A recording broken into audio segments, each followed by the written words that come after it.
বিশ্বনবী ঈসা ইসলাম দেখতে অনেক সুঠাম একজন মানুষ ছিলেন, শক্তিশালী একজন পুরুষ ছিলেন, অসাধারণ একজন পার্সোনালিটি ছিলেন, ঠিক কিনা? উনি এত শক্তিশালী ছিলেন, বিশ্বনবী বলতেন আমার ডান হাতের ভেতরে আল্লাহ জান্নাতের 40 জনের শক্তি ঢুকিয়ে দিয়েছে। উনি মক্কার সবচেয়ে বড় কুস্তিগির রুকানাকে ধরে মাটিতে 3 বার আছাড় মেরেছেন। শক্তি বেশি না কম? সুবহানাল্লাহ পড়বেন না? বিশ্বনবীর এই বুকটা ছিল উঁচু, পেটটা ছিল চাপা, 6 প্যাক। কয় প্যাক? আপনাকে কয় প্যাক? আমার কয় প্যাক? বিশ্বনবীর 6 প্যাক। তবে শেষকালে একটু গায়ে গোশত বেড়ে গিয়েছিল, কিন্তু ইয়াং অবস্থায় 6 প্যাক। এই মুরাদনগরে জিমনেশিয়াম নাই? আছে। ইয়াং ছেলেরা দেখবেন তারা ডায়েট করে, they are on diet in order to keep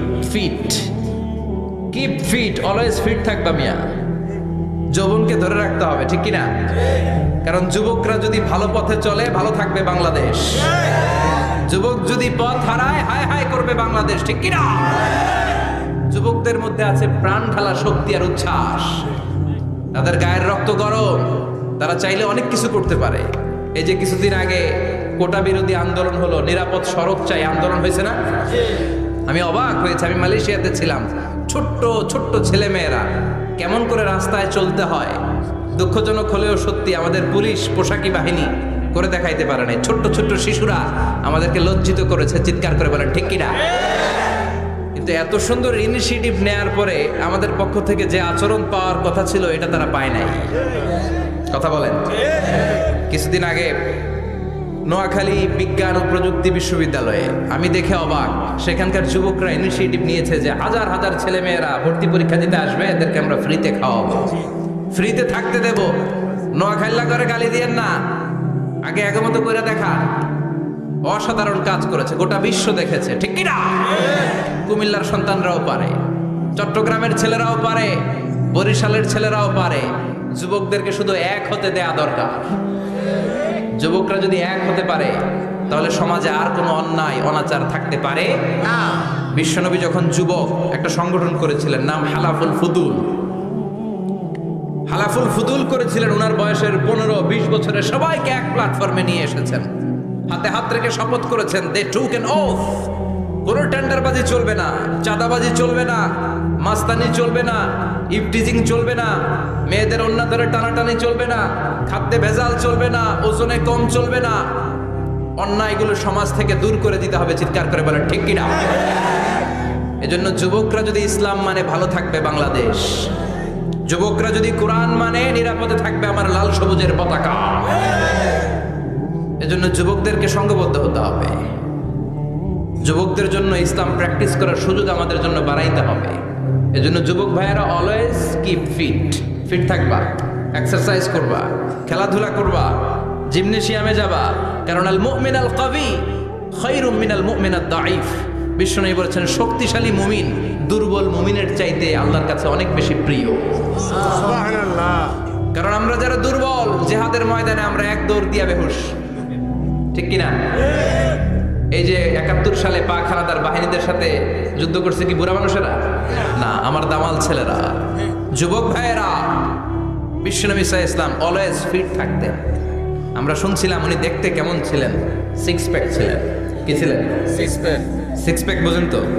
এখানে 6টা প্যাক থাকে, মুরব্বীরা কয় না বুঝি না।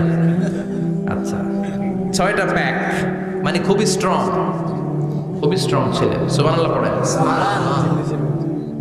ওয়াকানা কাফফুহু আলিয়ানু মিনাদ দিবাজ। বিষ্ণুবীর হাত, এই হাতের তালু রেশমের কাপড়ের চেয়ে বেশি সফট ছিল। সফটার দ্যান সিল্ক, সিল্কের চাইতে বেশি সফট। সিল্কের কাপড় চিনেন না? জর্জেটের কাপড় ধরতে কোমল লাগে, মোলায়েম লাগে। বিশ্বনবীর হাতের তালু এর চাইতে মোলায়েম। এই জন্য এই মোলায়েম হাত যদি কেউ মুসাফা করার সুযোগ পাইতো, কেউ আর হাত ছাড়তে চাইতো না।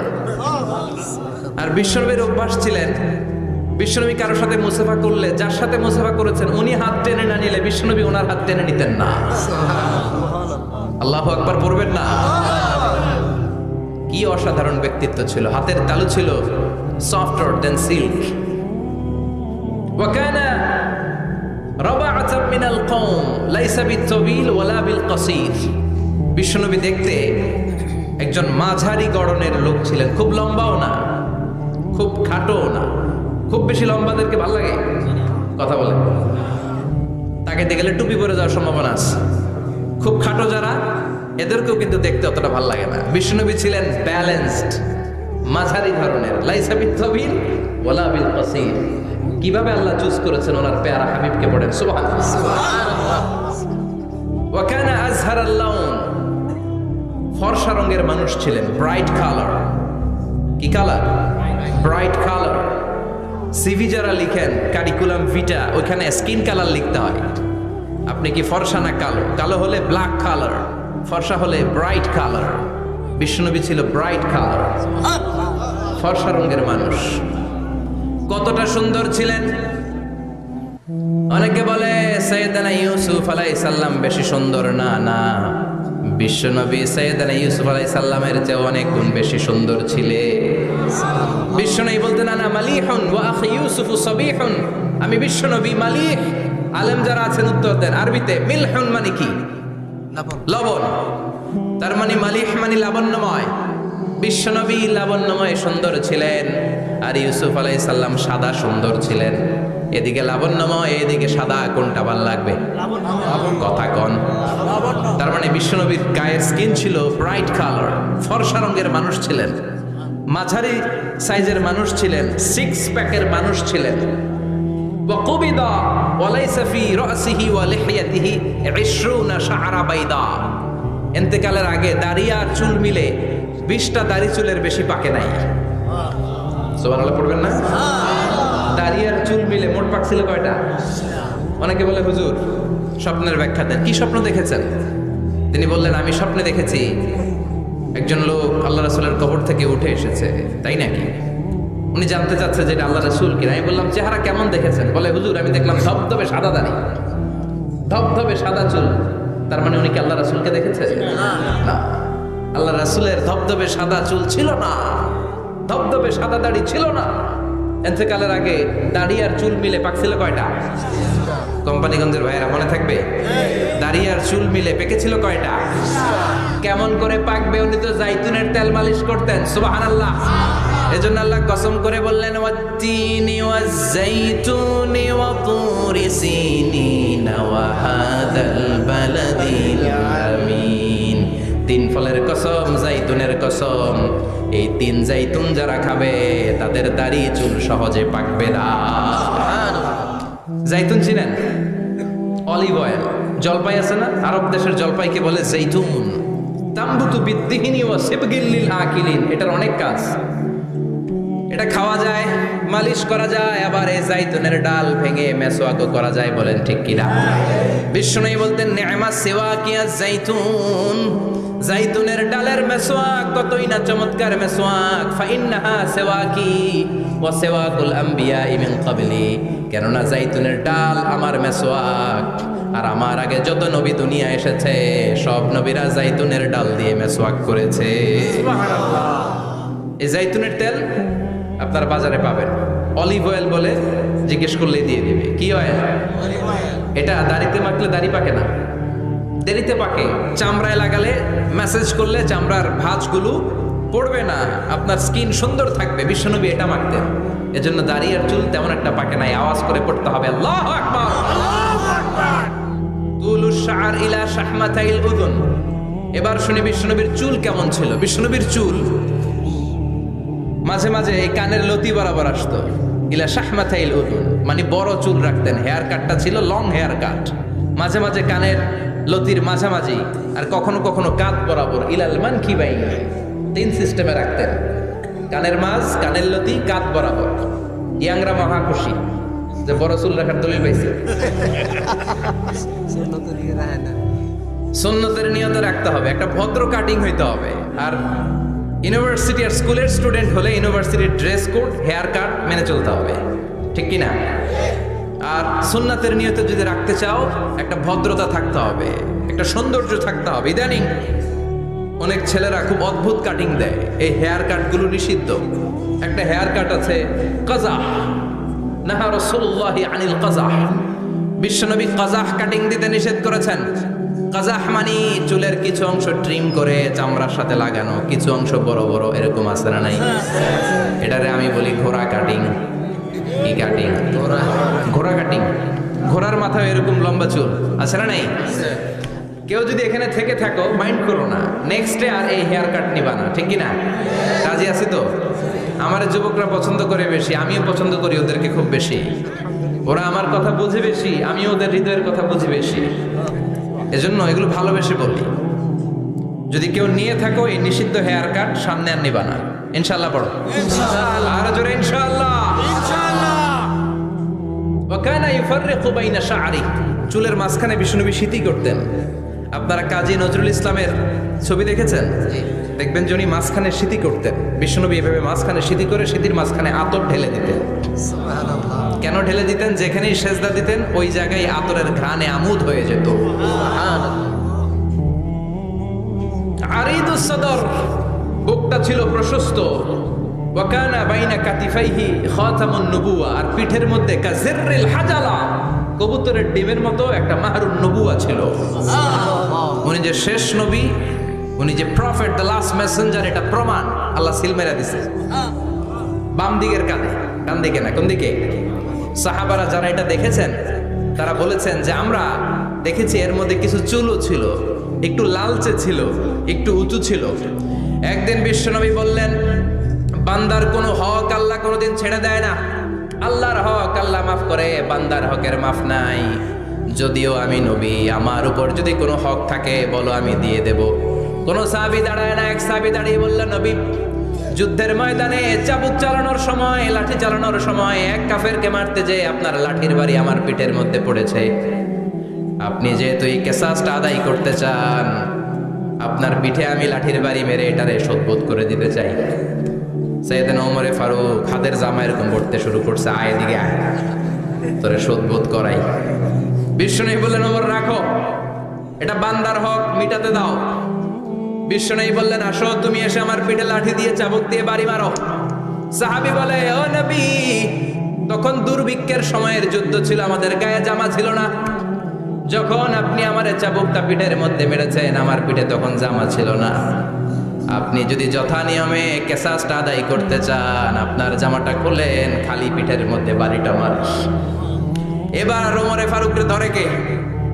এদিকে আয়, তোরে দেখাইতেছি। বিশ্বনবী বললেন, ওমর থামো, মারতে দাও। বিশ্বনবী উনার জুব্বাটা উপরের দিকে উঠালেন, পিঠের মধ্যে বাড়ি দেওয়ার জন্য ওই সাহাবীকে ডাকলেন। ওই সাহাবী বিশ্বনবীকে পিছন দিক থেকে জড়িয়ে ধরে ওই মোহরে নবুয়তের মধ্যে চুমু দিয়ে ফেলেছে। সাহাবী বললেন, নবী গো, এই নাটক করার জন্য আপনি আমারে মাফ করে দিয়েন। আপনি বিশ্বনবী, উদম গায়ে আপনারে দেখা যায় না, খালি গায়ে আপনারে দেখা যায় না। শুনেছি আপনার পিঠের মধ্যে মোহরে নবুয়ত আছে। অনেক দিনের সাধনা, জল্পনা কল্পনা, আপনার মোহরে নবুয়তে আমার ঠোঁটটা আমি লাগাবো। আপনার মোহরে নবুয়তের মধ্যে আমার ঠোঁটটা লাগিয়ে আমার ঠোঁটটারে আমি জাহান্নাম থেকে পরিত্রাণ করাবো। এজন্য প্ল্যান প্রোগ্রাম করে এতক্ষণ আপনার জামাটা খুলতে বলেছি। আপনার উপরে আমার কোনো হক নাই। আমার আব্বা মা, আমার সম্পদ, আমার জীবন আপনার জন্য কোরবান কোন নবী।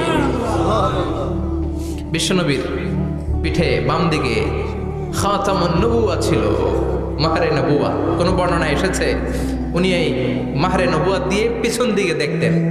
বিশ্বনবী যখন নামাজ পড়তেন উনি বলতেন, ইস্তাকিমু ওয়া'তাদিলু ইয়ারহামুকুমুল্লাহ, কাতার সোজা করো, ফাঁকা জায়গা বন্ধ করে দাও,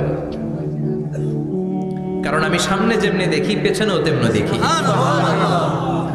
অনেকে বলেন বিশ্বনবী পেছনে দেখতেন এই মাহরে নবুয়তের জায়গাটা দিয়ে। এটা ছিল বিশ্বনবীর behind CC camera, behind close circuit camera. আল্লাহু আকবার। বিশ্বনবী ছাড়া কোন নবীর পিঠে এরকম মাহরে নবুয়া ছিল নাকি? কথা বলেন। এজন্য ওই নবীরে গালি দিলে সহ্য হয়? কথা বলেন, সহ্য হয়? আবিয়াদুল ইবতাইন, বগল ছিল শুভ্র সাদা। আমাদের বগল কি সাদা? দুর্গন্ধ, কুৎসিত, কালো, তাই না? বিশ্বনবীরটা কালো? কথা কম, শুভ্র সাদা। আমরা দোয়া করি এভাবে। বিশ্বনবী মাঝে মাঝে দোয়া করতে করতে বৃষ্টির জন্য যখন দোয়া চাইতেন, আরাফার ময়দানে যখন দোয়া চাইতেন, দোয়া করতে করতে হাতটারে উপরের দিকে করতেন। সবাই এরকম হাত তোলেন, সবাই হাত তোলেন। বিশ্বনবী মাঝে মাঝে আবেগের চোটে এইখান থেকে হাতটা এই জায়গায় নিয়ে যেতেন। সুবহানাল্লাহ।